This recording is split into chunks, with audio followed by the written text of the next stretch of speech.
আমরা মাদক উদ্ধার করলে সাক্ষী পাওয়া যায় না, আবার সাক্ষী কোর্টে যায় না, কোর্টে গিয়া বলে আমি তো দেখি নাই। আমাদের অপরাধ দমনের ক্ষেত্রে আমাদের নিয়মিত বাহিনীর পাশাপাশি র্যাব অত্যন্ত সফলতার সাথে গুরুত্বপূর্ণ ভূমিকা রেখেছিল। আজকের অনুষ্ঠানে আমরা চেষ্টা করেছি রাজশাহীর সমসাময়িক বিভিন্ন বিষয় নিয়ে আলোচনা করার জন্য।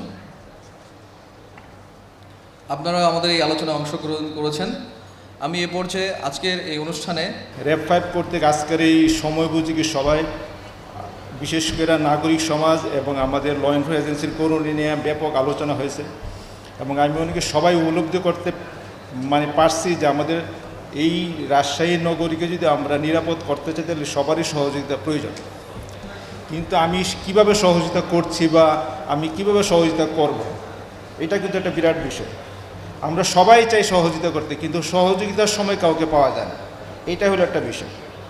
আমরা মাদক উদ্ধার করলে সাক্ষী পাওয়া যায় না, আবার সাক্ষী কোর্টে যায় না, কোর্টে গিয়া বলে আমি তো দেখি নাই, আমার থেকে পুলিশ দূর করে সাক্ষ্য নিচ্ছে। আপনি বলেন কোন সাক্ষীটা গিয়া কোর্টে বলবে যে আমার সামনে মাদক উদ্ধার করছে বা আমি সাক্ষী দিতে চাই?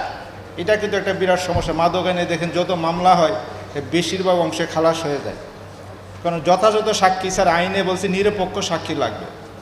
তা আমি নিরপেক্ষ সাক্ষী কোথায় পাবো? যখন মাদক উদ্ধার করে ম্যাক্সিমাম বস্তি অথবা কারো বাসা বাড়ি। তো যাই হোক, এই বিষয়ে না আমরা সহযোগিতা করলে কিন্তু অনেক কিছু সম্ভব।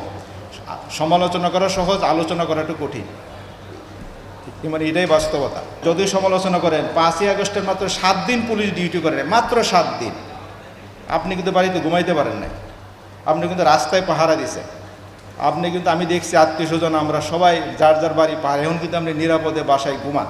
তাতে বুঝতে হবে যে আমার কমপক্ষে হইল 500 থেকে 1000 পুলিশ রাত জেগে সবাইকে পাহারা দিতেছে রাস্তায়। হ্যাঁ, সব অপরাধ সম্ভব না, তাইলে তো আমরা সুইজারল্যান্ডের মতো ফার্স্ট হয়ে যেতাম। সুইজারল্যান্ড যেমন বিশ্বের মেয়েদে নিরাপদ বাসযোগ্য দেশ হিসেবে ফার্স্ট হয়েছে, তাহলে কিন্তু আমরা ফার্স্ট হয়ে যেতাম। তো সেটা না আমরা চেষ্টা করে যাচ্ছি। সর্বাধিক মাদক ব্যবসায়ী ধরা হয়েছে, দেখা গেছে যে 1 সপ্তাহ 15 দিন পরে তারা জামিনে বেরিয়ে আসতেছে। তো পৃথিবীর কোনো সভ্যদের অসভ্য যাই বলেন না কেন, কাউকে আটক করার ক্ষমতা আছে, কিন্তু জেলে দেওয়ার ক্ষমতা কিন্তু আদালতের। এটা কিন্তু আমরা অনেকেই বুঝতে চাই না। পৃথিবীর কোনো এজেন্সিকে এই ক্ষমতা দেওয়া হয় নাই যে আপনি তাকে জেলখানা পাঠাবেন। এটা কারণ এটা বলছে check and balance. Criminal justice সিস্টেমের 3টা পার্ট আছে, এটা হলো চেক অ্যান্ড ব্যালেন্স, যে ধরতে পারবে, কিন্তু সেই সিদ্ধান্তটা আসবে ফ্রম দি কোর্ট, যে তাকে জেলে যাবে না জামিনে মুক্ত হবে, না সে ঘুরে বেরোবে, না তাকে সাজা হবে। সুতরাং সব কিছু যদি যদি একজনের উপর চাপাই দেওয়া হয় তাহলে কিন্তু আপনি খুব বেশি সফল পাবেন না। তো আমরা আশা করতেছি, চেষ্টা করে যাচ্ছি, প্রতিনিয়তই মাদক ব্যবসায়ীকে ধরা হচ্ছে, কিন্তু তার বেশি দিন আমরা আটক রাখতে পারতেছি না। জামিন পাওয়াটা অধিকার আছে, কারণ সাজা ডিক্লার না হওয়া পর্যন্ত কাউকে আমরা অপরাধী বলতে পারি না, এটা আমাদের আইন। যাই হোক, আমরা সবাই যদি সহযোগী, আমি মনে করি আমাদেরকে যে যত তথ্য দিচ্ছেন আমাদের হটলাইনে বা আমার সরকারি নাম্বারে, প্রত্যেকটা নাম্বার আমরা অ্যাটেন্ড করছি, প্রত্যেকটা জায়গাতে আমরা রেট দিছি।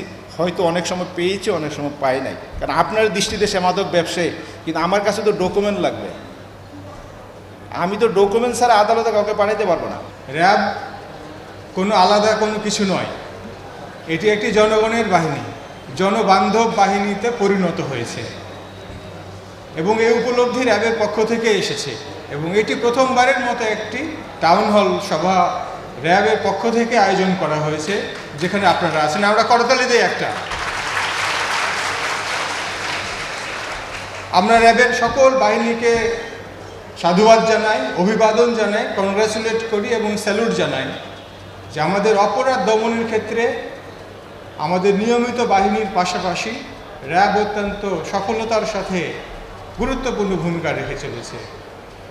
আমরা সবাই বিশ্বাস করি যে র্যাব যদি কোনো দায়িত্ব গ্রহণ করে, এইটি তারা সফলভাবে সম্পন্ন করে।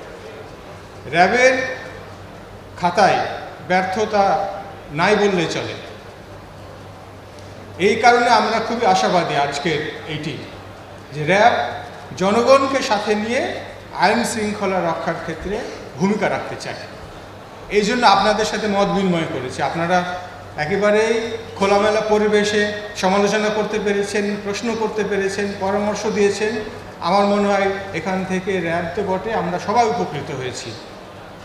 আমরা অনুরোধ করব র্যাবকে যে আপনারা এগুলো লিখিত আকারে এগুলো আপনারা পাবলিশ করেন এবং নিজেদের মধ্যে চর্চা করলে মানুষ আসলে কি চায়।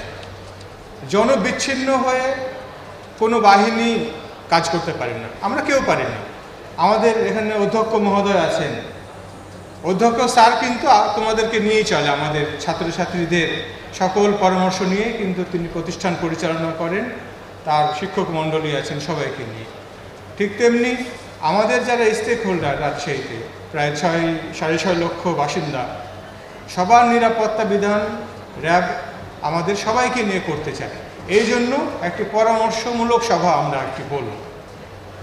তো নিরাপত্তা আসলে আমাদের কোথায় কোথায় বিঘ্নিত হয় বা নিরাপত্তা আমাদের কোথায় কোথায় প্রয়োজন হয়।